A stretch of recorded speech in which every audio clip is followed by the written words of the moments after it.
Hello and welcome to another episode of The Lost Chapters. That's right, the true chapter 1. All right. It kind of pissed me off that Tony, yeah, I know you're going to be hearing this too. It didn't piss me off. That's too strong an emotion. We're disappointed. Yeah, I was saddened. Not that. I wouldn't say I was annoyed, but not at Tony. It was more at myself because I should have made it a little more clear.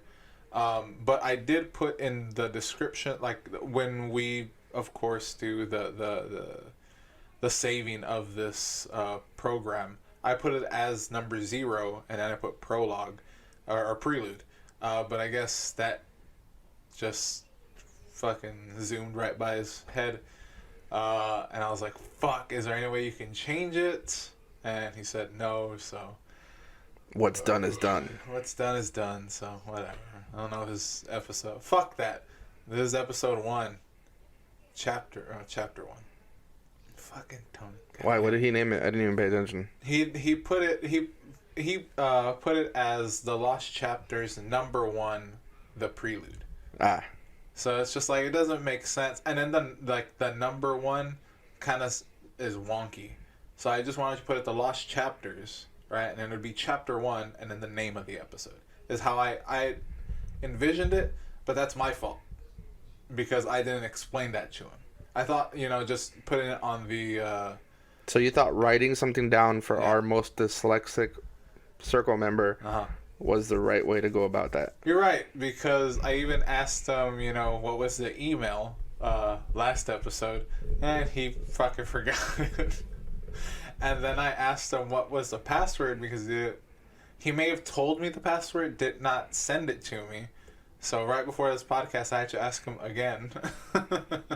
So it's on me. I know that animal. I have to work around that animal. You know what I mean? It's like having a blind dog or like a deaf dog. You gotta have. There's some workarounds that you have to like do because you know that they're. It's like Chug. You have to remind him to breathe while he's sticking his head in a bowl of fucking... Which you showed me that, and you were like, this is the greatest video of all time. And I was like, yeah, it's funny. I love Chug. He's dead. I know. I still love him. That love is always in your heart. Why are you wearing fucking fake glasses? I don't know. I found them here, and I put them on. Fair enough. You need glasses, don't you? You should be wearing glasses. I wear because you wear contacts. Yeah, I don't. Glasses break and fall and slip, and I am clumsy and fat, and I will drop something and immediately step on it, and that's a lot of weight to put on something that's so expensive. Yeah. Dude, you're fucking telling me. Like my glasses, if I like bend over, my glasses just fall off. I'm like, well, fucking. I hope they're not broken this time. It's only a matter of time before they drop. Sometimes they're gonna fucking break. But I have to go get an eye exam and all that bullshit. But we're not talking about that. We're talking about Warhammer. Yes, we are. Are we? I hope so, because it's like 3 minutes in and we haven't talked about anything Warhammer. Welcome to the Lost Chapter, starting now. That's exactly. That's a pre-ramble, you know what I mean? We had to set the tone, and this tone is not great. Alright. So, we're not doing any hobby progress or any other bullshit. Any news? Oh, though, I will say this. If you want hobby progress from me and John, whatever we're doing, follow us on Instagram, the.last.chapters. And on Instagram, you'll see the logo. It's the same logo that you see when you're watching this on YouTube. It's just, a blue background. It has a book and some chaos symbols on it. That's the logo for the show. So go ahead and follow that on Instagram, and we'll be posting more progress pics. As of right now, I posted a couple for one of the commissions that I finished up, the Blood Angels, which I later found out was for Scott Alter, one of our local game dudes. So I put some of that up, but Tony does head it every once in a while, or he heads it a majority of the time. And he puts up just things that he finds on the internet, some cool things. So if you're looking for some of that, go ahead and follow there. But if you want to, let us know how we're doing, you can let us know down if you're listening to this on youtube.com/grimworks. Go ahead and leave a comment at the bottom of this video. Just let us know how we're doing, anything we could improve on, any other questions you have for the hobby, any kind of shit like that. Let us know. And if you want to send us an email, that's right, an email. Ooh, we have an email. Yes, and I do have it on hand. It is thelostchapters00@gmail.com. So thelostchapters00@gmail.com. And if you want to email us a picture that you would like for us to put on our Instagram page, you are more than welcome to do that. Yeah, of course. Yeah, if you have any like progress on your hobby, just go ahead and let us know. I'm always interested in looking at that, just because fucking I'm a hobby dude more than a player, which I'm now on vacation as of right now, so I'm looking to play some more games and just to get more experience for the podcast and kind of get a bigger bearing on things. Me and John are going to play a game of AOS soon. Tomorrow. Well, when you listen to this, we've already played that game. We are going to also play 8th edition 40K. That's right. We've been vocal about how 8th edition is handled, which in later episodes I do want to address. Like, actually have my opinions on it and why I'm not having as much fun. But then again, that could just be a me issue because I suck at games and things like that. But I'm looking to play maybe some KT, either the 40K version or the 30K version, the Heralds of Ruin, the fan-made version of that. I am very interested in Heralds of Ruin. One of our buddies, he goes by Alfarius Omegon. There you go. On our Facebook group and everything, he does Heralds of Ruin. He's actually done quite a few like rules for the game, because it started off as I think in England. He was telling me, I think it's some dudes in England that were kind of working with the original Kill Team's kind of listings and kind of seeing how it would work. And he just kind of headed it up because those guys kind of had other life things to deal with. So he's been doing that. He also has like this really cool rule book for it. Like it's like a home printed version of it. It's actually really cool. I'm interested if he does have any more. If you're listening to this, Alfarius, let me know, because I'd actually want one of those rule books. I'm a sucker for books, like rule books and stuff like that. Alfarius. Speaking of which, the Australia 30K dudes are coming up with their Mournival events. If you haven't followed Mournival events and you're a 30K player in town, which you probably already know this just because you're a little more experienced than maybe John and I are. If you haven't done so, go follow them because they are doing a whole bunch of rules. We've talked about the Austriani book, the Eldar book that they have for 30K, which is a really, really good book. If you haven't seen it, I'll put some pictures of it on the Instagram, and you can take a look at it. But they have PDFs that you can look up. If you have any interest in that, let us know here. We'll send you it's a Google Drive. It's free. Just let us know. But he's making draft rules as well for Necrons, Orcs. What else is it? I don't know if he's necessarily doing Dark Eldar. I don't know if they've gotten that far, but for sure they've already done Eldar. They've already done some drafts on Orcs and Necrons. I doubt they're going to do anything for... you know what? I think they said they were going to do something for Tyranids. I don't know whether or not they're going to name them, the Megarachnids. How everybody kind of assumes that's what they are. So I have to double check on that. But for sure, they're not doing a Tal. Because Tal is not a heresy race. They were not there that long ago. Yeah. Well, I was looking... there was a few... YouTube videos, and I'll see if there's some way I can put them in the description. If I can find them again, I'll let Tony know to put them in the description, where it runs down like all 40K editions when particular factions joined up and like big models. He's not going like through entire model ranges, but when certain models came through in like third edition, 40K and stuff like that, that I am always a fan of that kind of shit. I've always like, for some, I don't know what the fuck it is. Maybe I'm just fucking old, or maybe I'm like an old person reincarnated into this timeline. But I've always had like an affection for older style of games, and just looking back at them and actually enjoying them a lot more for some reason. Same thing with like, me and John are planning to do a 7th ed 40K. Like we're gonna actually play 7th ed 40K and compare it to an 8th ed 40K, and kind of just see, we're gonna time things as well. We might do a chess clock so that we know it's even. But we're gonna do a whole bunch of shit. Like for this podcast, there's kind of a newfound I'm blanking on the word. Like a newfound creativeness for this, because we're now thinking of ideas like, hey, this is an idea we can talk for this podcast or this one, or maybe in the future we can talk about this, which I like. I'm gonna address that as well on the City podcast about creativity.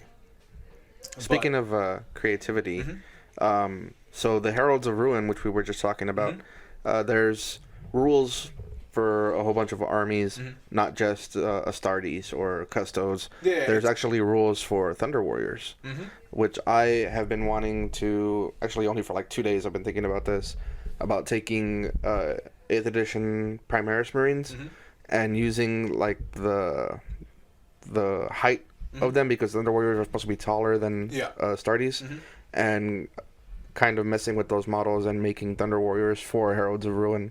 Because it is a game that I want to play. Yeah, I've seen some cool people do, like the Primaris, taking the Primaris models and kind of just like, converting a little bit. Exactly. Doing some green stuff in and stuff like that.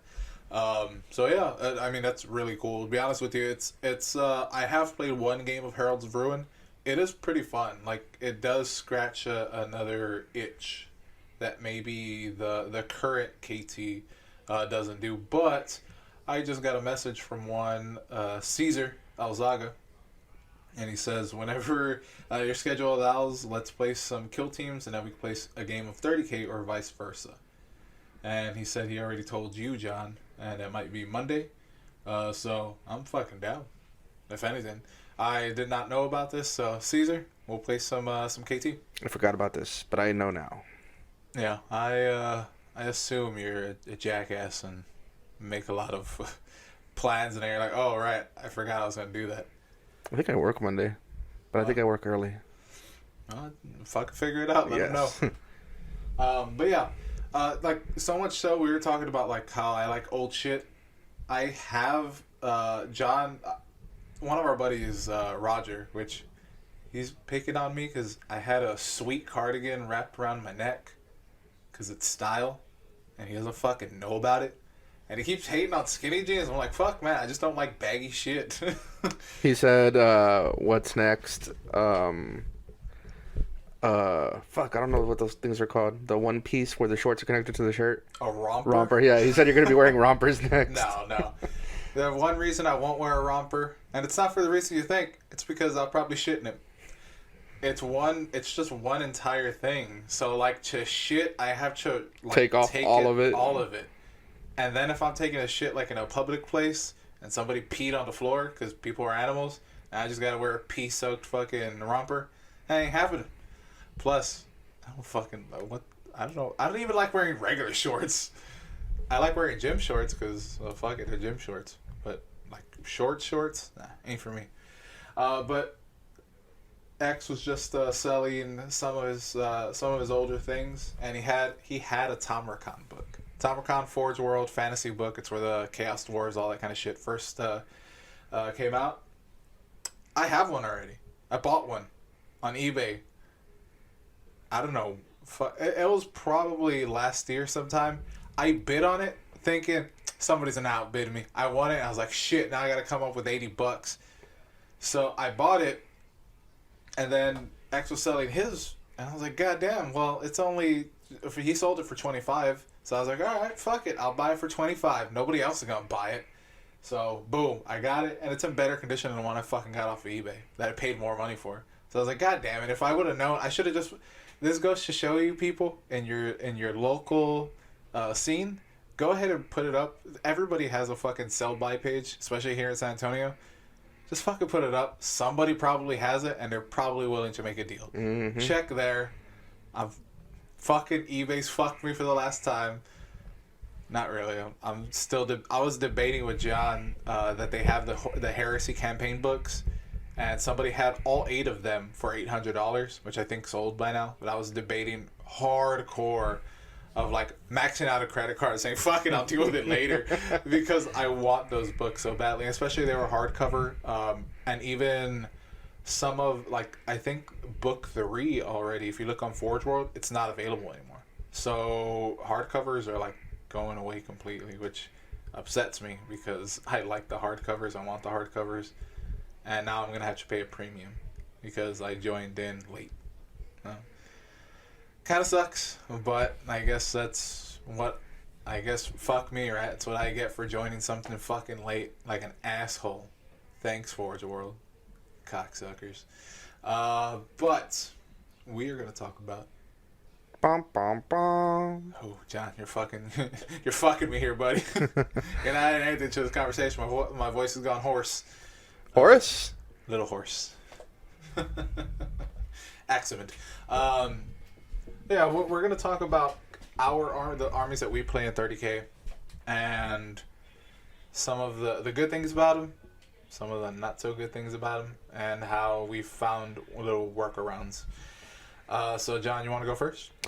Sure. So I'm going to talk about the first army that I started, which is the Iron Warriors, which are regarded as one of the better armies of 30K as of yet, with the exception of non-Astartes armies like Mechanicum. But Iron Warriors, they do have a very strong chapter tactic for those of you who play 40K. Yep.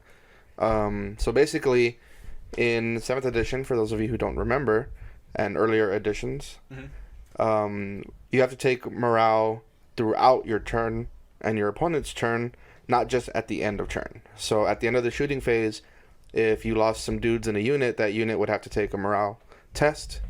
And at the end of combat, if you lost more guys in that same unit, you'd have to take a morale test. Possibly running away and losing more guys twice in your turn instead of just at the end, like in 8th edition currently. Yeah. So Iron Warriors, what they do is they just ignore all morale from the shooting phase. Mm-hmm. They just don't give a fuck. Yeah, it's a tough rule. Yeah, it's not easy to play against them. I can definitely see that from Roman's perspective because, we're shooting at each other across the table. His guys, Roman runs a lot. Like, just dice rolls. Both of us are cursed with bad dice rolls. Oh, God. We'll talk about a game that we had earlier. We'll talk about a game that we had last week. So Roman's guys end up running, at least every game he has a unit run. At least one. Yeah. More than likely 2. And I just don't have to worry about that until I get to combat. And then by the time I get to combat, I've already shot the shit out of my opponent. Yeah. So it's not a fun army to play against. And I apologize for anybody who's ever had to play against them and get frustrated by this rule that they have. But it is really, really good. Mm-hmm. So what I want to talk to you about is Iron Warrior Legion-specific units. Mm-hmm. Primarily, or first and foremost, is the Tyrant Siege Terminators. So these guys are Terminators, and the entire unit has Havoc launchers on top of their fucking heads. Mm-hmm. And these Havoc launchers have 2 different shooting profiles. They can shoot a missile, which is a Strength 8 AP3 missile. Well, they shoot 2 of them, actually. Each model shoots 2 of these. Mm-hmm. And the other one is a small blast marker, which is 3 inches, for those of you who don't remember. So a 3-inch diameter. Mm-hmm. And they shoot 2 of those as well. So you choose one or the other, depending on what you're shooting against. And so for a basic unit of 5, that's 10 shots. And It's rough. Yeah. It's rough in terms of if you don't have any armor. Just because they're only strength 4, right? The small blasters are strength 4, but the missiles. Yeah, like it's like flak and crack. Yeah. So like the strength 4 is good, just against infantry, just because you're just forcing your opponent to roll more dice than they want to. Basically, that's the key to this game, to Heresy, just in general, is make your opponent roll as many dice as they don't want to. And it definitely does that because, having 2 shots from these... Or it's just 1 blast, right? Oh, it's 2 No, it's 2 blasts. It's 2 blasts each. That's...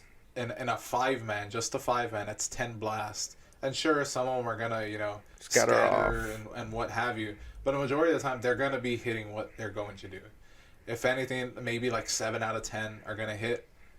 And even at the, the 2-inch... coherency that you have to stay in, it's still tough. You're still going to be taking at least 3, maybe 4 each time. So 4 times 7, you're looking at 28 hits, and then you're wounding on 4s. So you're wounding about half. Like you're wounding 14. If your dice are hotter, you're probably somewhere in like the 21 range or so. So it's tough. Because then I have to roll that, even if it's 3-up saves, it doesn't matter. I'm still having to fucking roll those 3-ups. And it ends up, in games with me and John, he's completely like decimated my troops choices. Like, one of my troops choices was like down to 2 guys. And they just ran. They just ran up to it. They couldn't do anything much. So it is tough if you're a very foot-sloggy army. There's other ways to get around that, which I'll talk about later. So, these guys are ballistic skill 5, which is something usually only found in like HQs. So, ballistic skill 5, you subtract that from 7, that's 2, so they're hitting on 2s. And they every guy in the unit comes with power fist, so they can do pretty good work in close combat whenever they get stuck there, which they really don't want to be. Stuck in close combat, but if they're not gonna fall in combat either, especially not with their Terminator armor, which is catapracty. So it's a 2-up armor save and a 4-up invulnerable save. So these guys are they're sticking around. Yeah. And they're putting out shots like a motherfucker. So one of the things you can do, besides sticking an apothecary to the unit to give them a 5-up save on top of their 2-up, 4-up that they already have, if you really want to be an asshole, you can put a siege breaker with them, which is one of the HQ choices, a console. And he gives the whole unit tank hunter. So your strength 8 going up against a Land Raider's armor value 14, you need, what, 6s? I'm bad at math. The what? They're what? Strength 8 against armor value of 14, it's 6, right? Yep. Okay, so 6 is not the easiest number to get, but because of the siege breaker, you're re-rolling that. And that's just against Land Raiders. There's not going to be too many of those usually on the field. If you're going up against Rhinos or Land Speeders or anything else, Dreadnoughts, you don't need 6s all the time. You'll need 5s, maybe 4s, depending on the armor value.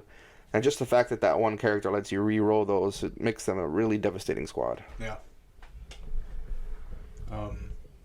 Yeah, it's in my experience, I had to armor up really quickly to do anything against his army. I also had to bring in like really heavy support. Like I had to bring in the one game where I remember doing decent, which I think I ended up losing, but it was at least a bit closer. I brought a knight. Like I had to bring a knight to really make a difference against the Iron Warriors. Just it was really, really tough. And the knight kind of filled a gap in there where it was like, okay, he can tank some shots, especially with the Void Shield getting a 5-up invul. I don't remember the rules. No, it's a 3-up. Fuck, I don't remember. I don't play knights very often.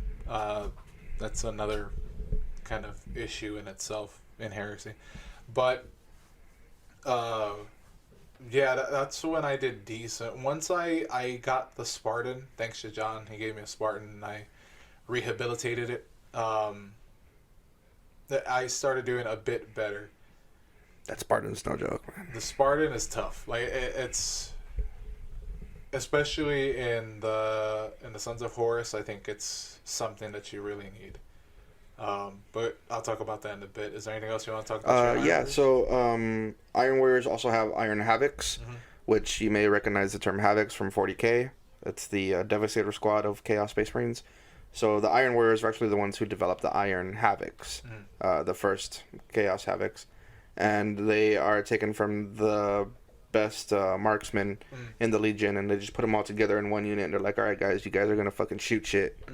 And so they're also ballistic skill 5, which means they're hitting on 2s, which is, in a Marine army where most everything's hitting on 3s, it can be pretty devastating when you're only missing on 1s. And those guys, they can take anything from missile launchers, las cannons, heavy bolters, whatever have you.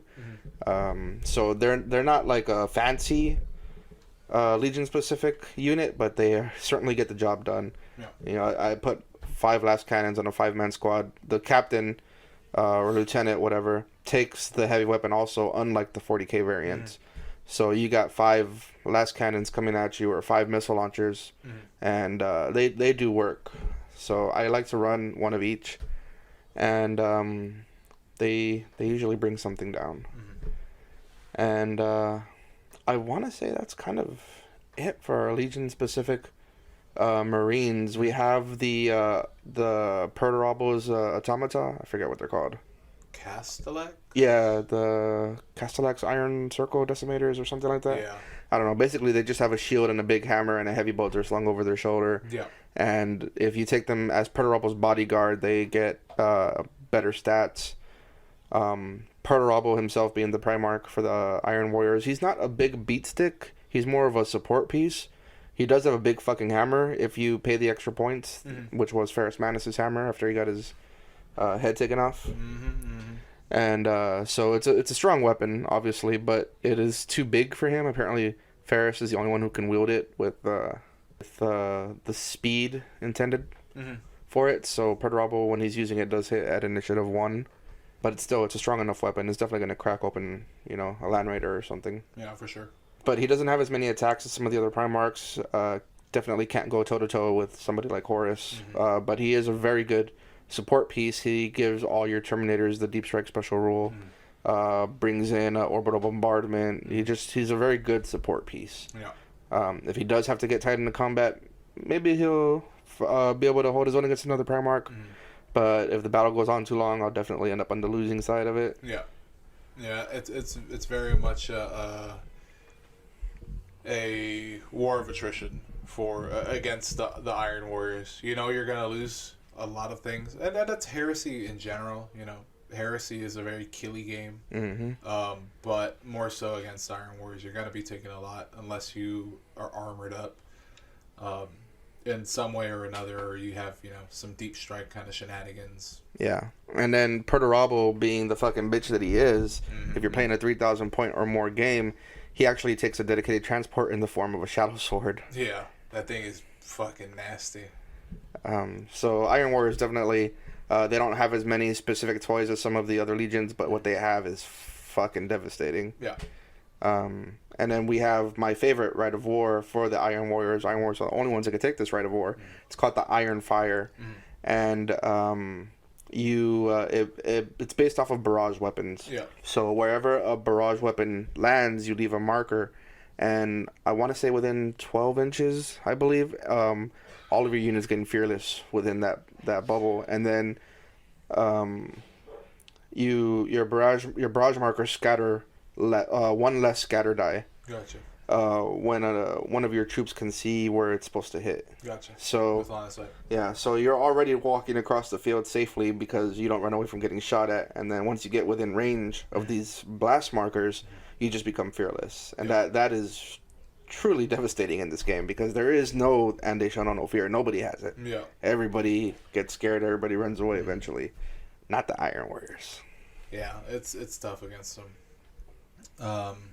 Is that all you want to share on your Iron Warriors? Yeah, I think that's it. I mean, other than that, just keep the barrage coming down. Lots of Terminator armor, but I've been having fun with them. Yeah, and I play Sons of Horus. I specifically have Luna Wolves, so I play them mainly as loyalists, but I can put them as traitor. Like it's not a big deal. When it comes to the Legion specific, there's Justerans. I mean, they're just basically cataphracti. The cool thing is they can take a multi-melta. Like, that's kind of like their special weapon. They can actually take a multi-melta. But, I mean, honestly, like, the best thing about them is, they have 2 wounds. And that's kind of it. With Horus, they can become his command, of course. And when Horus deep strikes, he can take his Justeran with him, and they just drop. There's no scatter, so they just drop on the field, which is cool. But Horus can take some can shrug off some wounds. Justeran really can't. They're basically Terminators. Now, I would imagine because the Justeran are not armed with Power Fist, they're armed with Power Axes. Power Axes, yeah. So I would imagine they are a little bit cheaper than your average. If you're taking specialty weapons, they're almost about the same. They're not much different in terms of it. I think Justeran might be a little more expensive, honestly, if you're taking a mixture of Power Fist, Chain Fist. Because Power Fists are, 5 points each? So that's another 25 on top of 175. So they're 200 points. If you're just taking Power Fist. And then the bolters you don't have to pay for. So they are honestly more expensive for not a whole lot, much more payoff. They are in cataphracti. They can sweep in advance. Which cataphracti are not supposed to be able to do. Which cataphracti cannot usually do. But I gotta double check that, because that might be something in the rule. It might be something with Horus. If Horus is with them, they might be able to. That's something I'll have to double check. I'm not too certain on them. Honestly, I don't play Justeran very often. Only when it's kind of like a super fluffy list. I'm just like, yeah, I want to see if I can Justeran there, because they're not great. They're 255 points. Or a little bit cheaper. They're probably They're probably about 230, because I think a multi-melt on them is 25 points. So they're about 230. They did get a drop, but not enough. They need some help in that department. The other one that they have is the Reaver attack squads. Now the cool thing about them is that they all have chain swords, or chain axes. I'm sorry. They can take all of them can take Volkite chargers. So it does add a bunch of points. It's 7 points a pop. So it does get pricey if you want to go that route, but it's something that you can do. They can also take jump packs. The chieftain can take artificer armor, all that kind of jazz. They are very good at ripping through infantry. That is what Sons of Horus do very, very, very, very, very well. Because of some of the Legion specific rules that they have. It's not Death Dealer, but we'll talk about Death Dealer right now. Death Dealer is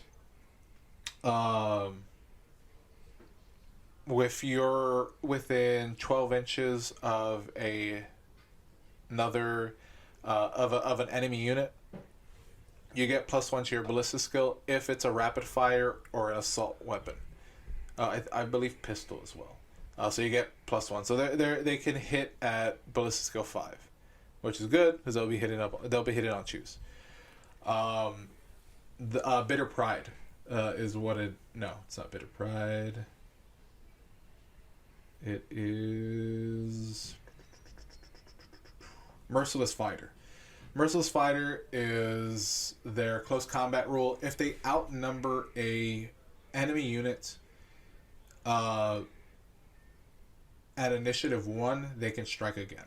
Now, it's specifically by initiative. So what ends up happening a lot of the times is with my tac squads. My tac squads are, they have additional chain weapons or chain swords, hand weapon or combat blades, and my sergeant has a power fist just for that oomph. So what ends up happening is I have 18 attacks at initiative 4. Then I have my power fist, and if that's enough, then my unit gets to strike again. If I do outnumber them. Now, it does work with bulky, and I believe extra bulky as well, because bulky counts as chew. So Terminators pretty much outnumber almost anything on the field. The problem is the way that I have mine set up is that they're power fist and chain fist. So they don't get to benefit from that. And then if you take the Justarin, they're still, their power axes, they're unwieldy as well. So they're still hitting at initiative 1 anyway. So they don't benefit from that again.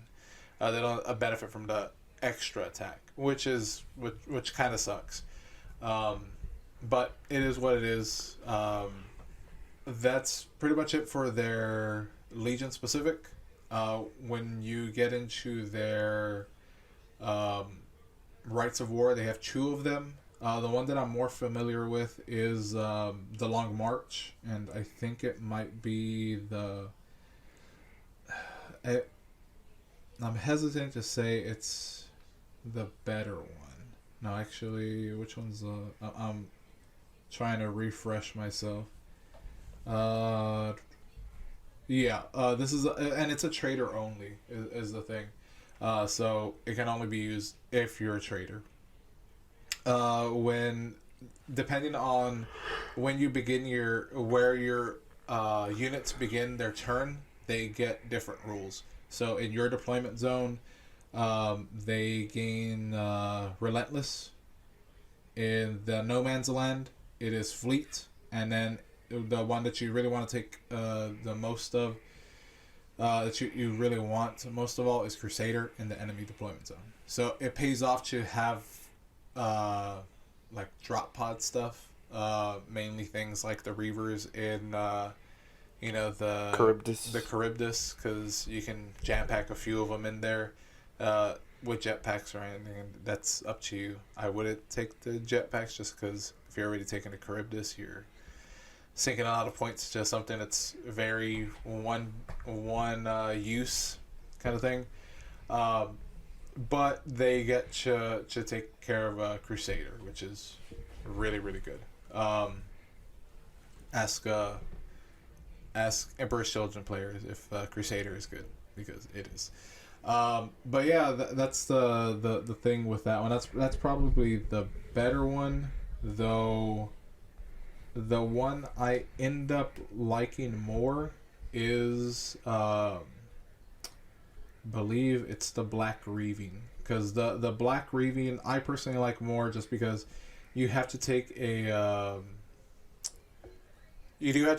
Master of Signals, which is good because he has the one-time use orbital bombardment.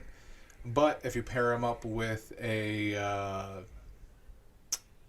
Demios Command Rhino, that is 100 point HQ non-compulsory. It has an orbital bombardment of its own, and it also has a homing signal, so it can help things drop in, I believe, within 24 inches of it. So 24 inches, if you deep strike anything, especially if you have, let's say, a Warmonger, in Cataphracti, you're running up with some Cataphracti Terminators, they just drop in, because a Warmonger is another console that allows you to confer deep strike to a unit that he's with. So they end up deep striking, which Cataphracti don't usually do. So they can deep strike with them and bop, bop, bop from there. So that's a really good Rite of War. I don't know if there's any actual. Oh, the limitations is, you have to have more fast attack than your heavy support. So that's the only kind of drawback to it. You can take it as a loyalist as well, so that's good for me and my Luna Wolves. Now the one thing that did help me is not actually a Legion specific for me. It's just a general. It's the Armored Spearhead, which everything that just has to just start off in a transport, unless it's deep striking. Well, this is very important to Roman's list because the first couple of games that we played, he was getting destroyed. Yeah, it was getting to the point where I was just like, I don't know if I want to play this. Like, I don't know if I want to play this army because it was just such a feel bad kind of moment, you know what I mean? I'd just be there and kind of like just like I'm gonna get you Iron Warriors and then fucking blast apart, you know, fucking morale. Even with the re-rolling morale, the regroup, I fucking couldn't do it. So it was just like it did cause some feel bads, and I think John knew that. But as soon as I started like doing some more research on it, and I've been doing some more research since then as well. But one thing that did help me is just armoring up, like rhinos with your tac squads. Just take them. They're just good to get you where you need to go. Especially, you know, you can drive your rhino up 6 inches, deploy your dudes out. If they're within 12 of something, they can rapid fire their guns because they're not going to charge. Of course, a rhino is an assault vehicle, so they just pop out 12 from an enemy unit, just blast it to shit. You know, at weapon skill 2, like there's little things. The thing that I now know about the Sons of Horus is that there is not a lot of wiggle room. I basically picked the worst army for me to start off with. The Sons of Horus is super elite, and there is certain things that you have to do, or it's an uphill battle. Like, it's already an uphill battle because they're so expensive. Like, everybody can take their Legion specific stuff, and it's not really a big deal to them. I take them, and it's almost a detriment to me. Just staring to Sons of Horus are kind of a detriment. There are too many points. They don't perform those points. So that's the thing with them is that's one of the things that holds those Justarin back. So with the armored spearhead, it's everything that can take a dedicated transport has to do so. If not, they have to start the game from deep strike or reserves. Not really deep strike, but reserves. And that kind of plays in with the Sons of Horus because they're another one of their Legion rules is they have reserve manipulation. They can add or subtract 1 to deployments. So if I roll a 1, I can re-roll that, or you know, I roll a 2, and I can add 1. Boom! It's a 3-up. They come on in. The big thing that lacks for Sons of Horus is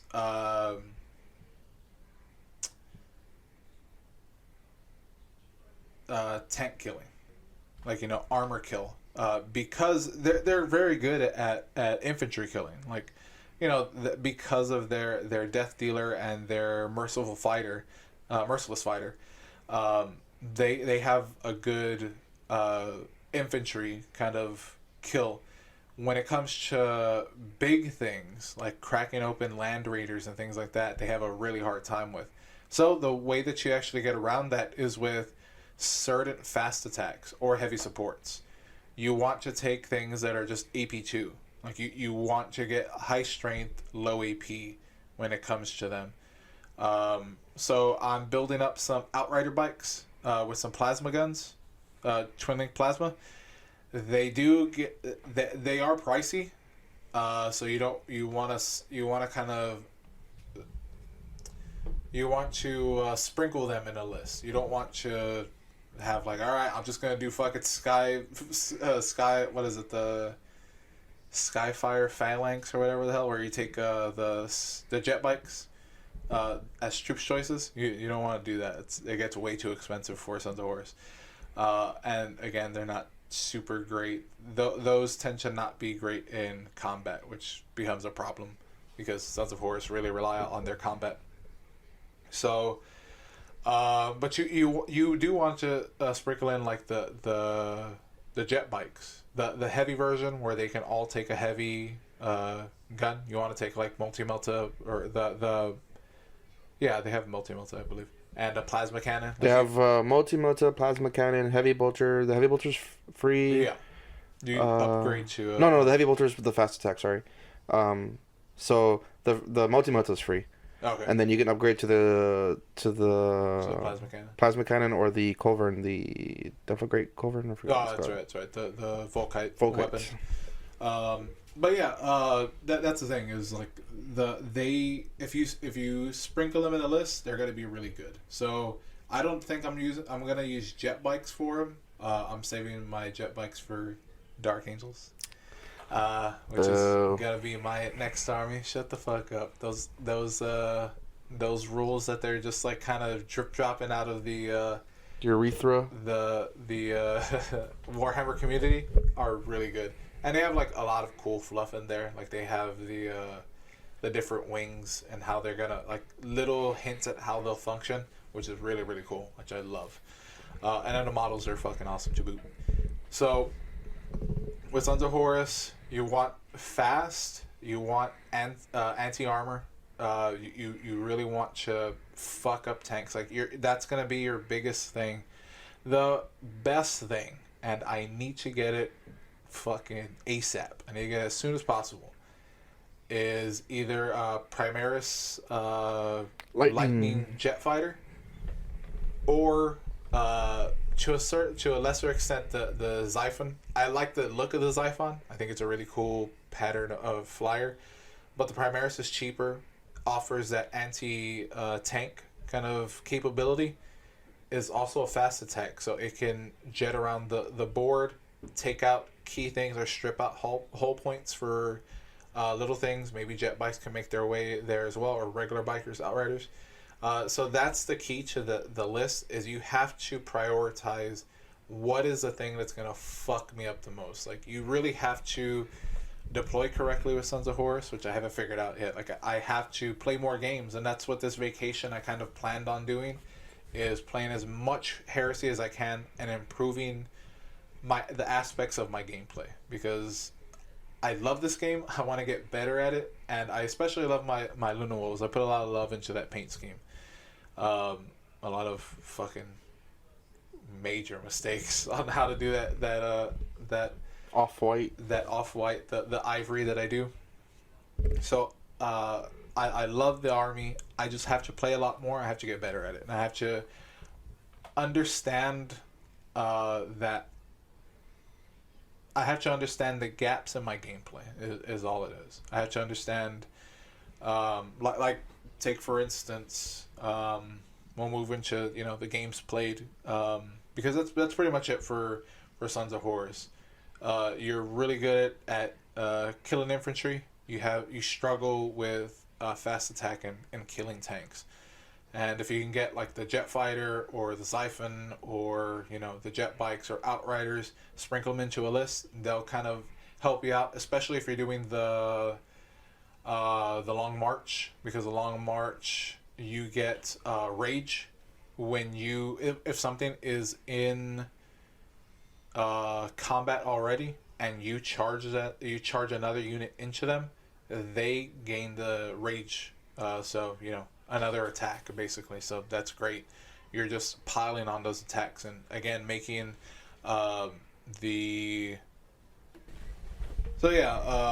I said with Luna Wolves, just do the anti tank stuff, just sprinkle it in, you'll do good.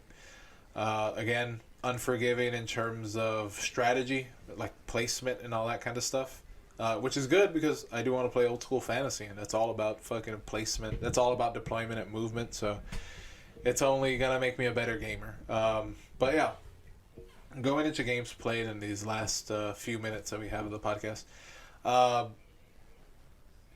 Games played. We played 2.5 game? Yes, 2.5. And I was playing, of course, my Luna Wolves, and it was against John's Demons Demons of the of the Ruin Ruin Storm. Storm. I just named mine versus Demons 2. Let me just run down the list once Battlescribe fucking loads up. Come on, Battlescribe. I love you, but you take too long. Everybody says Quartermaster is a good one. It is good in terms of, like, you know, once you print it out, it's very good. But it doesn't have any of the rules. Is one of the big things that holds it back. For especially like for newer players, like trying to get into this, it's so much easier to tell somebody like, hey, just get Battlescribe. A lot of the rules are in there. Some of them might be kind of messed up. They might not have updated them, but that's at least a good base, and we'll help you out through the rest. My list: 2 HQs, Chaplain, Primus Medicae. So my Chaplain was Indominus pattern. He has the Stormbolter and the Crozius is a power maul. The Primus Medicae just has Catapracti, and I put him with a Thunderhammer, actually. I gave him a Thunderhammer to give him a little more oomph. I had a 9-man Cataphracti, and they were riding in a Spartan, of course, with Dozer Blades. I didn't put the Flare Shield just because it's demons. I didn't think there was anything that was going to, like, really contest that. And then it didn't. Like, it didn't even get a hull point scratched off of it, so that was fine. But it was 9-man with a mix of... Why did it kick me out? Of Chain Fist and Power Fist. In my troops choices, it was just 2 tack squads riding in rhinos, and then a plasma squad, 5-man plasma squad, and a rhino as well. And then for my heavy, I had 2 Sicarans with the accelerated autocannons, which I'm kicking myself because I should have put at least one of them with the whatever that one's called that actually has the Skyfire rule. The weapon that's the missile launchers that have Skyfire. And then for my Red of War, I had the Long March, and then I had a Horus as my Lord of War. It did not go well for the Luna Wolves. It was my fault. I'll explain that in a bit once John goes over his list. So mine's going to be a little bit more detailed just because of how much variety Demons of the Ruinstorm can bring. So I had a Ruinstorm Demon Lord, which was represented by a Lord of Change. He had Flaming Ichor, Rift Barb for his flaming shooting attacks, Warp Scale Hide for a 3-up armor save, and he had Psychic Mastery level 4 because he was representing Zinch. I had a Ruinstorm Demon Chosen, which was using a Herald of Khorne. And I kitted him out with Horned Crown for Hammer of Wrath, Crushing Claws for Rending, and Brass Collars because that's what Khorne does. Stops psychic shenanigans. I had 2 units of Possessed Auxiliaries, which are just humans that worship Chaos. 2 13-man units. Just bare bones. Just they were not expensive units, and I didn't have a lot of points left to play with, so... I had a Ruinstorm Demon Beast with Wings and Sundering Fangs, which I was using Screamers of Zinch. And the Sundering Fangs, they can give up their attacks to do 1 single attack each at double strength. So I was just, using those teeth of the Screamers to try to break open rhinos. If that was my plan, it didn't work out that way, but that was the plan with them. And I gave them wings because they fly or float or whatever. Yep. Ruinstorm Lesser Demons. These guys were they were Khorne, Bloodletters of Khorne. Mm-hmm. So there were 16 of them for 8 times 2, and they had Horned Crown for Hammer of Wrath and Crushing Claws for Rending. Gotcha.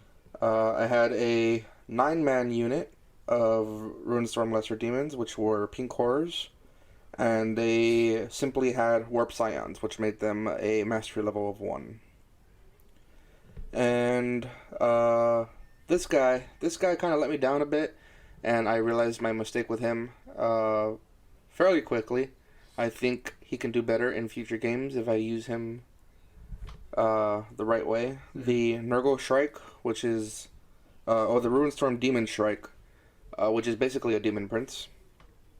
I gave mine. I used mine as Nurgle, so he had Miasma of Rot, 2 sorcery levels, and Warp Skill Hide for a 3-up armor save. And he's a Shrike, which is a flying monstrous creature. I had a 5-man Demon Cavalry, which was represented by Seekers of Slanesh. They had Stupefying Musk, which is a Slanesh power, and Cleansing Talons for Shred, which lets them reroll failed wounds. I had Ruinstorm Demon Brutes, which were represented by Fiends of Slanesh. So same thing, Stupefying Musk and Cleansing Talons. They're just a little bit stronger, and they have more wounds than the Cavalry. So they were just sturdier. And to round it off, I had a Ruinstorm Archdemon as my Lord of War, which was a Nurgle Great Unclean one.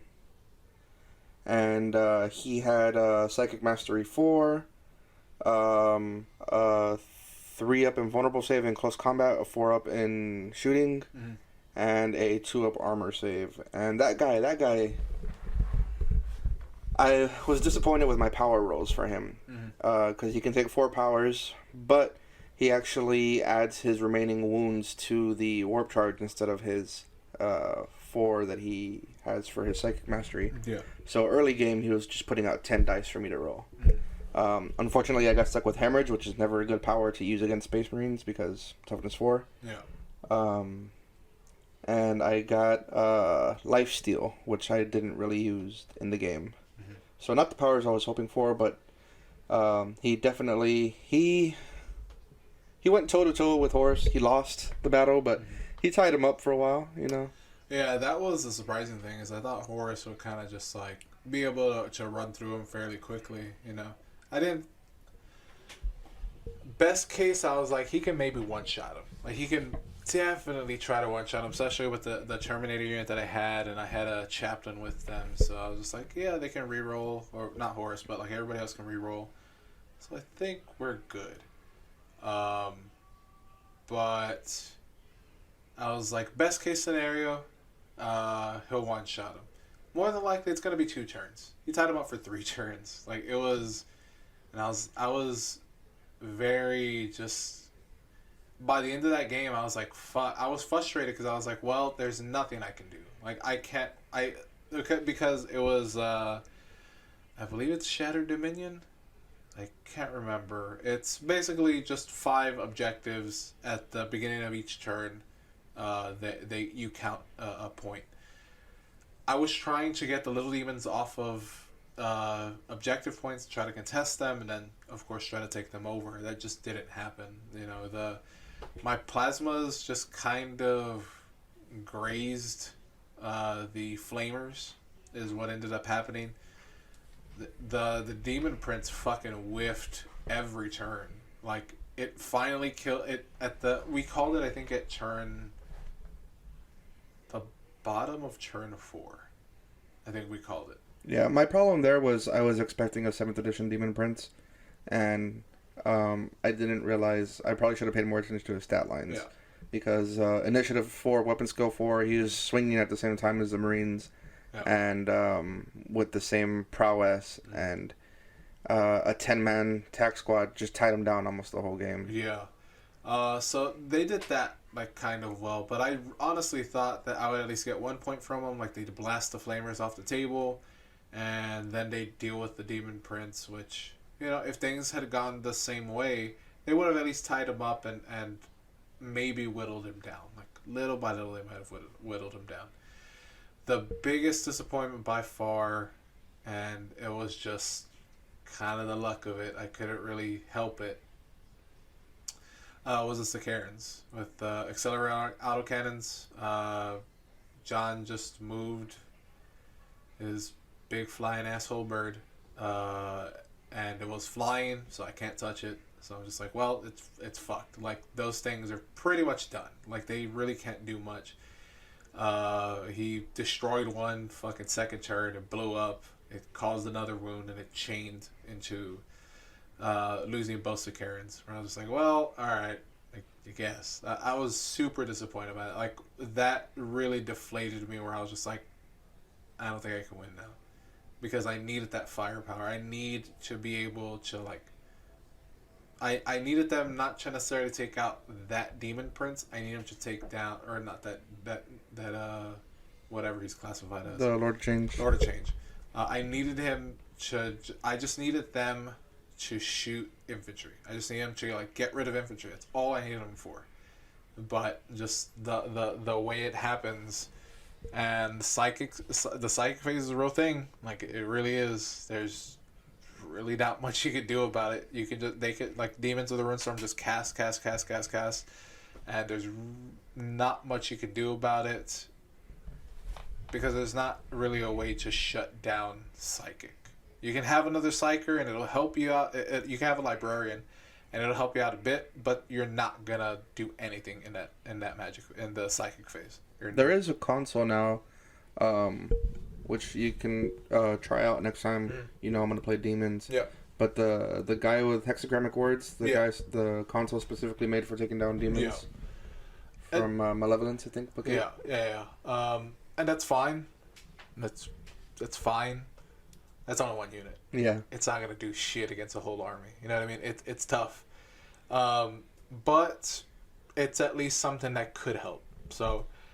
Demons of the Runestorm are very strong, especially in the first 2 turns. Like, my whole strategy was, look, I'm just gonna tank up, I'm gonna take pot shots, and then turn 3 comes around, I'm just gonna mow through these things, because you would more than likely already start disembarking your dudes from the warp.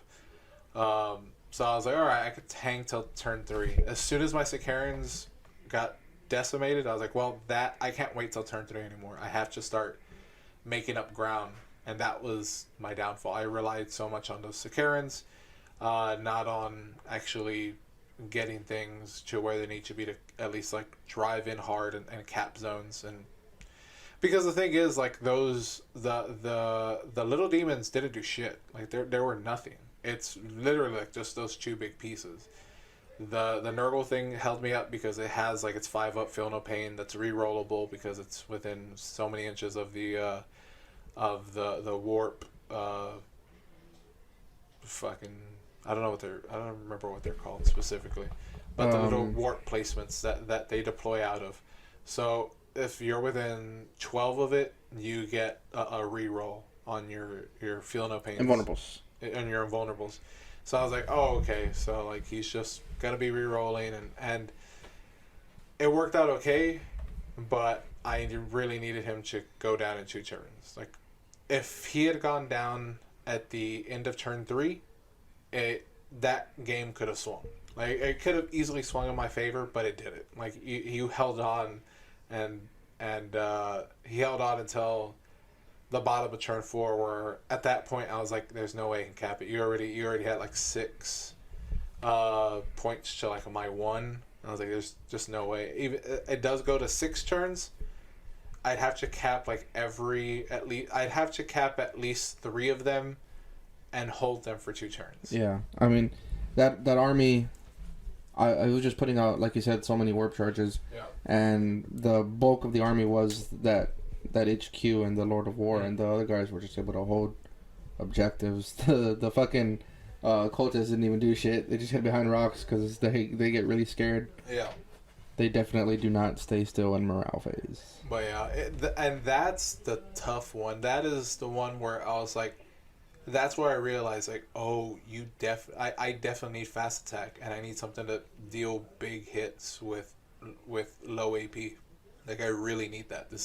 My list particular only has one big fucking hammer, and that's Horus with his blob of Terminators, which in maybe something smarter that I should have done. Maybe didn't take the Spartan, take 2 Land Raiders, make 2 different squads of Terminators, 5-man Terminators, and just have them roll up and las cannons. So I could have, the list itself wasn't good. I now, hindsight being 2020, I thought, like, oh, okay, this bomb is gonna fucking rip through everything. It's not a problem. So now I know, like, you shouldn't rely on that kind of thing. Am I gonna rely on Sicarans? I have no idea. Like, they are I can see why the I think it's the Arcus.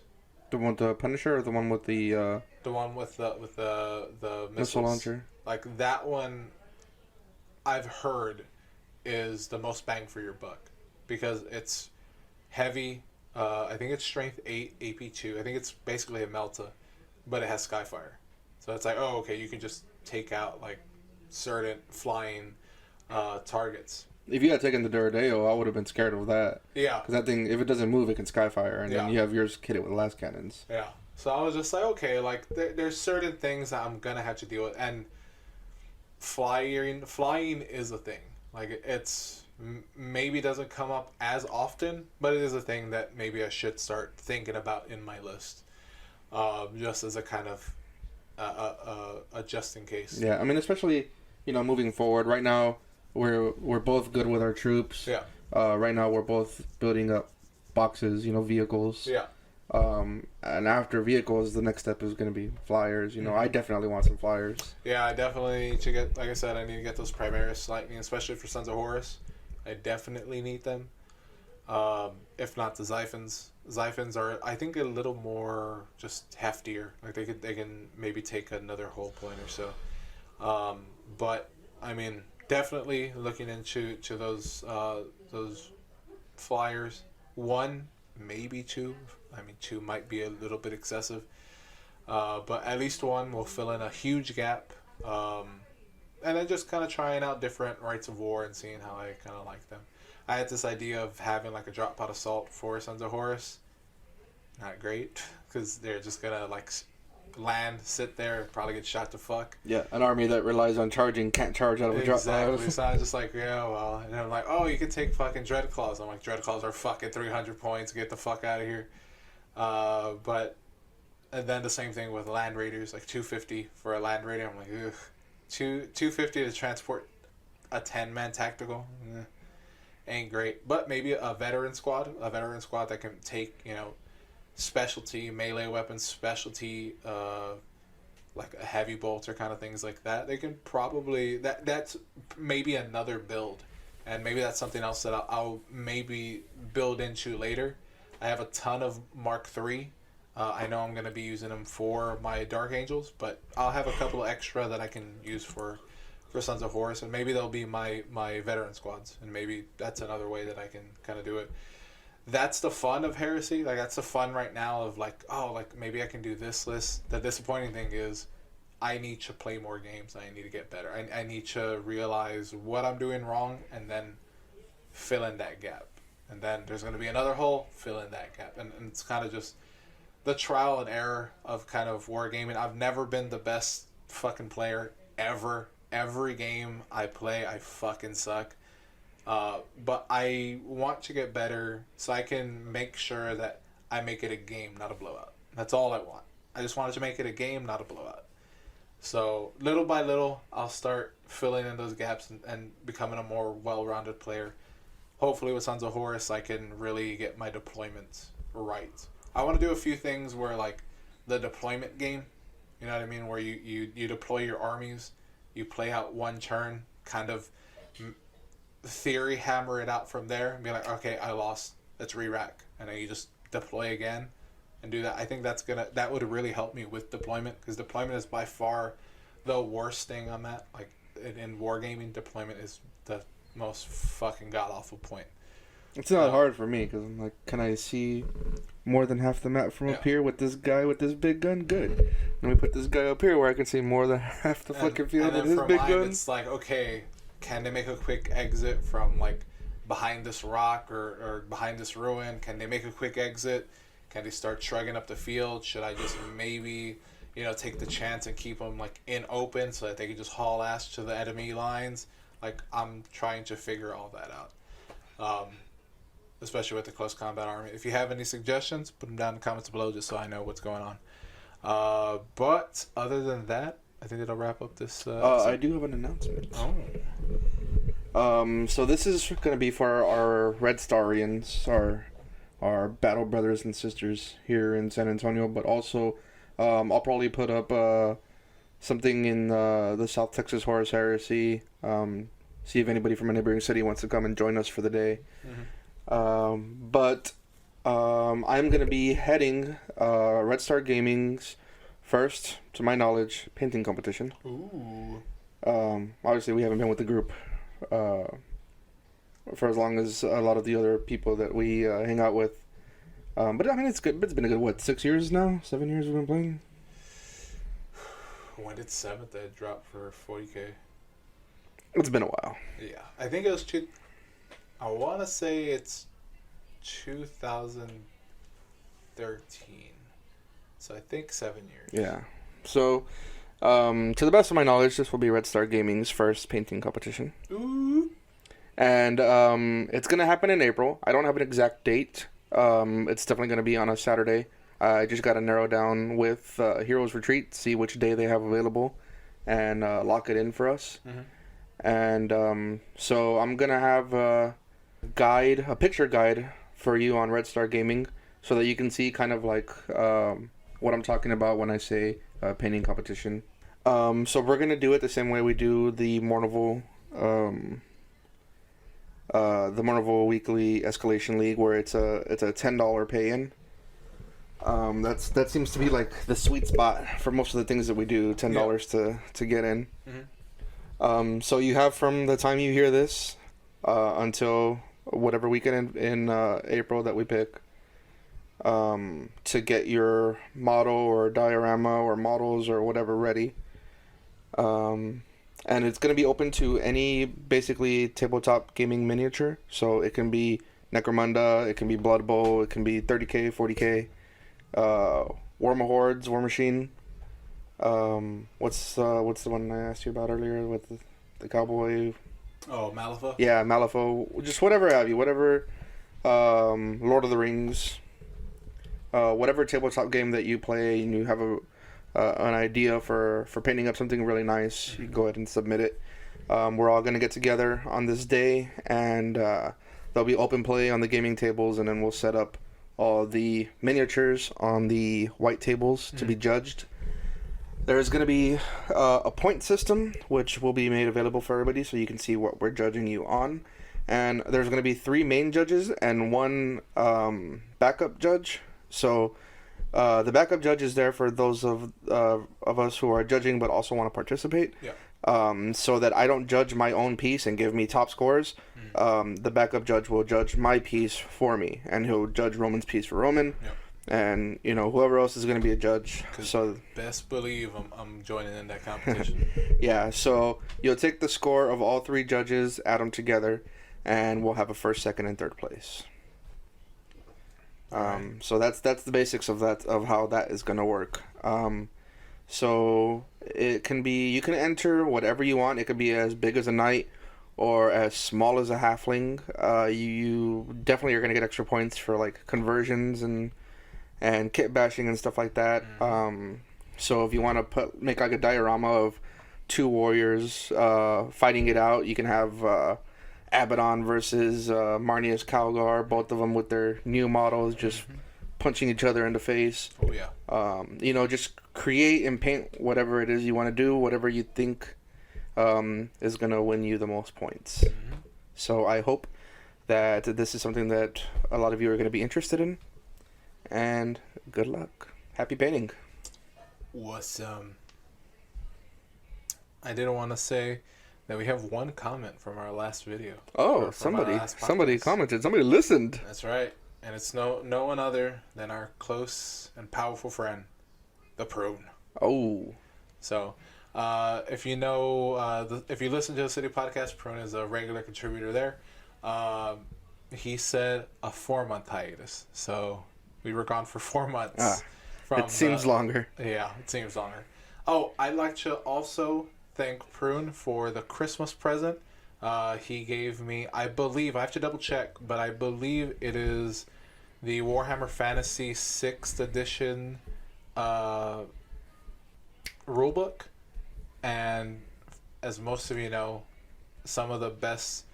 one of the few best editions that are considered are, 6th edition and 8th edition for fantasy. 8th edition less so because people really hated Purple Sun. Yeah, they hated the magic phase in that one. It became a real big bitch. But 6th edition is one of the fan favorites, and I have to double check. But I believe that's the 6th edition. And Prune, I very much appreciate it. That I always like fucking fantasy, and having an older edition like that is awesome. So thank you. But I believe that'll wrap it up for the true episode 1. Mm-hmm. There might be something after we sign off. We we did another interview with Caesar that same day that we did the previous episode's interview. So yeah, and if you listen to the previous episode, you know that one just sounded rough. So we really do apologize about that. That will not happen again. We'll take extra precautions to make sure that it's. I'm not sure if it'll be the best audio quality, but we're gonna make sure it'll be better than what we got. Better than that. But yeah, basically Caesar's just gonna talk to us about one of his favorite kill teams. Yeah. And how he likes to arm them and play them on the battlefield. And to that, I want to say to any of you that would like to join us and talk about your favorite army, your favorite units, what you think works, what you think doesn't work, no matter how hard you try. Mm-hmm. Just go ahead and get with either me or Roman, or send us an email, and we would definitely like to have your voice on our show. Yeah, of course. And part of the whole reason of... not the reason, but one of the pluses I was thinking of with my vacation and me wanting to play different games is I can just, since we do have that new handheld recorder and we'll be in quieter places, I can actually, me and John can conduct interviews with our opponents, kind of just pick their brain on what it is, and just have more people kind of contributing to the podcast, because we have a lot of awesome gamers, to be honest with you. There's many people that are very good at this game. There's people that are awesome painters. And we just want to make sure that, I think Will, shout out to Will, because he was the first one to fucking say it. I don't know why I fucking listen to your podcast, but I guess I'll check it out. So thanks, Will. He's an awesome guy. He is planning to bring back the beloved Red Star Friday Night Fluff Night. Fluff Fight. Fluff. Friday Night FNFF. Friday Night Fluff Fights. Friday night. It's going to happen on Friday, and it's going to be fluffy. Yeah. So he's planning little 1,000-point games. Once that is all settled, he has a pretty good idea, and he's already let the community know. But once it's nailed down proper, we'll make sure to get him on the podcast and talk about it a little bit more. Mm-hmm. But I'm just going to say, I don't think we're going to use that Caesar interview right now. We'll probably do a redo of that interview. So... it may be in this episode. It may be in next episode. I apologize for being super fucking vague about it, but we're going to figure it all out. Either way, thank you for listening, and we'll see you next time in the Lost Chapters. Bye.